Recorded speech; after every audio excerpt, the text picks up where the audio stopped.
Alright कंपाचिरो कमाबोकू welcome back to weekly anime news. और जितना भी एपिसोड है पता नहीं कितना हो गया एपिसोड, यहाँ पे आप पढ़ लेना। तो फटाफट से बिना देरी के शुरू करते हैं। तो सबसे पहले ई लफड़े से स्टार्ट करते हैं। तो Naruto fans versus bleach fans के बीच में फिर से ई लफड़ा स्टार्ट हो गया।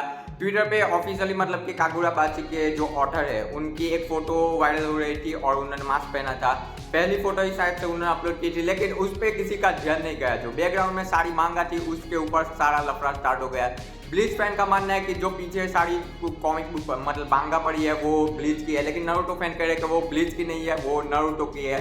अब इसमें से कौन सच बोल रहा है वो मतलब कि हमारे हिडन लिफ के शिनोबी ने खोज करके पता निकाला कि जो पीछे जो सारी आप मांगा देख रहे हो बेसिकली नारुतो की है। पूरा उन्होंने जूम करके मतलब लोगों ने ऐसे ऐसे जगह से खोजा कि वो बेसिकली नारुतो को ही है, लेकिन ब्लीच फैन फिर भी नहीं मान रहे थे। तो आखिर में ट्विटर को ऑफिशियली आना पड़ा। आपको पता होगा ट्विटर के कोई भी पोस्ट होता है उसके नीचे वो डिस्क्रिप्शन दे देते हैं, जो भी होता है वो ऑफिशियली बता देते हैं कि ये अगर कोई न्यूज़ गलत दे रहा है तो उसको कंफर्म कर देते हैं कि ये है, ये वो नहीं है, समझ रहे हो। तो उसके ऑफिशियली नोट के नीचे आ गया कि ये जो मांगा है बेसिकली नारुतो की है। और फिर से लड़ाई हो गई, मतलब कि नारुतो फैन का मतलब कि अलग ही लेवल स्टार्ट हो गया, ब्लीच फैन के ऊपर टूट पड़े। और फिर जो ब्लीच फैन ने ट्वीट किए थे सारे वो उन्होंने डिलीट कर दिए। ई लफड़ा इनका खत्म ही नहीं हुआ। पिछले हफ्ते भी नारुतो वर्सेस ब्लीच चल रहा था। कागुराबाची की बात चल रही है तो कागुराबाची का जो एनिमे अडेप्टेशन होने वाला है उसको ऑफिशियली फाइल रजिस्टर करवाने गए और वो उसके लीक आ चुके हैं। तो ऑफिशियली अभी तक तो किसी स्टूडियो ने कंफर्म नहीं किया कि कौन सा स्टूडियो मतलब कि इसको एनिमेट करने वाला है, लेकिन ऑलमोस्ट समझ ही लो कि स्टूडियो तो कंफर्म हो ही चुका है। लेकिन अभी अनाउंसमेंट होगी, मतलब कि इसी साल के by end of the year में अनाउंसमेंट होगी और मोस्ट प्रोबेबली अगले साल तक हमें देखने के लिए मिल सकता है अगर काम इस पर अभी चल रहा है। तो अगर अभी काम करना स्टार्ट करेंगे तो 2026 में हमें देखने के लिए मिलेगा। तो पता नहीं कब तक देखने मिलेगा, लेकिन उन्होंने जो फाइल डॉक्यूमेंट करवाया वो आप तो उससे अभी तक तो पता नहीं चला कि कौन सा स्टूडियो लेगा। कोई अच्छा स्टूडियो के पास जाए तो बेटर है, क्योंकि जो इसके मांगा में जो आर्ट वर्क और जो मतलब कि फाइट सीन है और बहुत ही बढ़िया है, जो मतलब कि नेक्स्ट लेवल होगा आएगा एनीमे तब देखना ये मतलब कि रूल करेगा लिटरली। तो मांगा से एनीमे एडेप्टेशन की बात चल रही है तो वेगाबोन आपको पता होगा मोस्ट पॉपुलर मांगा है और वन ऑफ द ग्रेटेस्ट मांगा है। जो आर्किन एनिमे आया था, आर्कलिन या आर्किन जो भी एनिमे आया था उसके जो स्टूडियो है उन्होंने बताया कि वो इंटरेस्टेड है वेगाबोन को, मतलब कि इतना बड़ा मास्टरपीस है और उसको एनिमेट करने के लिए वो मतलब कि एक्साइटेड है। मतलब कि उनके पास गया नहीं है अभी तक, मतलब कि वो चाहते हैं कि वो उसको एनिमेट करे और दिखाए लोगों को कि क्या है ये मास्टरपीस। वेगाबॉन जब भी रिलीज होगा मतलब कि उसकी फिर नेक्स्ट लेवल होगी। मांगा तो आपको पता ही होगा मतलब कि पीक मांगा है वो और पीक आर्ट वर्क है। अगर अच्छे स्टूडियो के पास जाता है तो ये भी मतलब कि किल कर देगा सब। सो आपको पता ही होगा कि पिछले हफ्ते डोनाल्ड ट्रंप के ऊपर असैसिनेशन अटैक किया था, कान के पास से गोले टक से छुके निकल गई है, ऐसे लास्ट मोमेंट पे चल गए। तो न्यूज ये नहीं है कि उनके ऊपर असैसिन किया, आप सोच रहे हो कि यह न्यूज क्या कर रही है। तो उसके बाद उन्होंने जो पोस्ट किया था ऐसा वाला उसको लोग literally all might say compare कर रहे हैं कि ऑल माइट की तरह उन्होंने किया।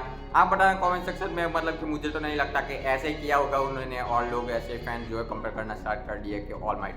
तो हमारी अगली न्यूज आ रही है demon slayer infinity castle arc की जो मूवी ट्रिलॉजी आने वाले उसके फर्स्ट फिल्म का ऑलरेडी प्रमोशन जापान में स्टार्ट हो चुका है। जो जापान में थिएटर है उसके ऊपर जो मतलब कि सिनेमा हॉल होते हैं उसमें पोस्टर लगना अभी से स्टार्ट हो गया है। इसका मतलब समझ रहे हो कि उनफुटेबल अभी से मतलब कि इस पे काम तो ऑलरेडी कर ही लगा है और मुझे लगता है कि अगले साल के समर या उसके बाद जो फॉल आता है जो भी आता है उसमें मोस्ट प्रोबेबली इसी टाइम के अराउंड हमें देखने के लिए मिल सकती है मूवी। इतना तो हम कह सकते हैं, मतलब कि हो सकता है डिले भी हो, मुझे कोई ऑफिशियल कंफर्मेशन नहीं है, लेकिन जो प्रमोशन चल रहा है उस हिसाब से तो इतना जल्दी तो प्रमोशन 2 साल पहले तो थिएटर में करेंगे नहीं। तो अगले साल मोस्ट प्रोबेबली मुझे लगता है कि जरूर आएगी मूवी। तो भयंकर नेक्स्ट लेवल अगला साल होने वाला है। तो हमारी अगली न्यूज है चैनसो मैन के न्यू चैप्टर की तरफ से। तो टेंशन मतलब कि स्पॉइलर नहीं है। चैनसो मैन का जो जापानीज में चैप्टर रिलीज हुआ था और इंग्लिश में जो चैप्टर रिलीज हुआ दोनों में मतलब कि एक पेज है उसको लिटरली इसके एक पार्ट को लिटरली दोनों को अलग अलग कर दिया है। जो जापानीज चैप्टर था उसमें जो हमारा डेंजी है वो चेन ऐसे खींचता है और जबकि वहाँ पे इंग्लिश चैप्टर है वहाँ पे एक जो फीमेल कैरेक्टर है उसका रिएक्शन दिखाया गया, मतलब कि दोनों में अलग अलग कर दिया है। ऐसा क्यों किया आप सोच रहे होंगे, तो वो तो मुझे भी नहीं पता, मतलब कि मेरा कोई कांटेक्ट नहीं है चैनसो मैन के वालों के साथ जो मैं उसको पूछ लूंगा।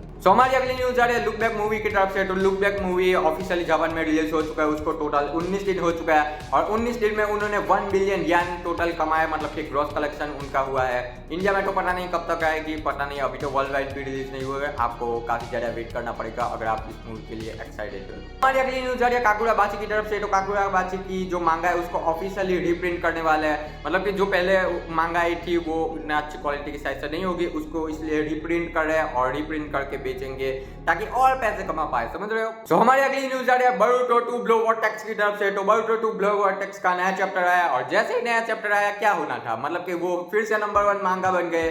चेनसो मैन, जेजेके और वन पीस को पीछे छोड़ के फिर से ऑफिशियली नंबर 1 मांगा अभी मतलब कि करंट में बन चुका है। मतलब कि रोला तो बोरुतो का ही चल रहा है, कोई कुछ भी बोले, मतलब कि क्या नेक्स्ट लेवल चैप्टर रिलीज किया और फिर से वहीं पे आके ऐसी जगह पे छोड़ दिया कि नेक्स्ट चैप्टर का तुम वेट ही नहीं कर पाओ। मतलब कि स्पॉइलर नहीं दूंगा लेकिन काफी ज्यादा बढ़िया चल रहा है। अगर तुम फॉलो नहीं कर रहे हो बोरुतो को, मैं बता रहा हूँ फॉलो करना स्टार्ट कर दो, मतलब नेक्स्ट लेवल है। एनिमे की बात करो तो एनिमे यहाँ पे और मतलब कि मांगा यहाँ पे। हमारी अगली न्यूज आ रही है top 10 highest IMDb rating by 2024। अभी जितने भी उस शो रिलीज हुए, टीवी शो, मतलब कि एनिमे, मतलब कि सभी शो, एनिमेटेड शो हो या लाइव एक्शन हो, सभी जो मिला के शो है उसका हाईएस्ट IMDb रेटेड मतलब कि कौन सा है, तो उसमें वन पीस जो उसका लेटेस्ट एपिसोड रिलीज हुआ उसको 9.9 रेटिंग मिली है। कैसे ना मिलती, वो भी जो वो सन का या सन के कुछ तो कैरेक्टर है, मुझे नाम तो याद नहीं है, आपको पता है नाम याद रखने में बहुत बेकार हूँ। तो उसके मतलब कि रिलीज किया था वो पूरे 25 साल बाद लिटरली एनिमे में आया है और जैसे ही आया उसने लिटरली रेटिंग की वाट लगा दी। 9.9 रेटिंग, परफेक्ट रेटिंग। और जो बॉयज का सीजन 4 चल रहा है उससे भी ज्यादा नंबर 1 पे है, मतलब कि वन पीस की रेटिंग और सेकंड पे है बॉयज।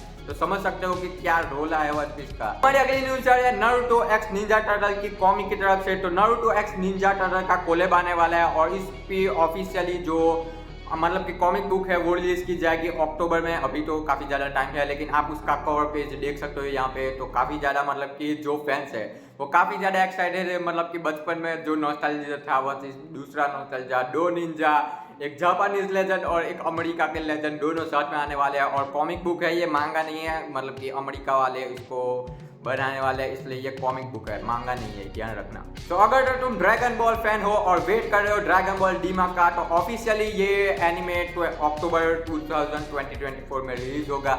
उसके अभी तक डेट तो कंफर्म नहीं हुआ है कि किस डेट पे मतलब कि अक्टूबर में एयर होना स्टार्ट होगा, लेकिन अक्टूबर में आएगा ये कंफर्म कर दिया। आज के हफ्ते के लिए इतनी न्यूज है, हम मिलेंगे आपको अगले वीक में अगले न्यूज के साथ, तो तब तक के लिए बाय।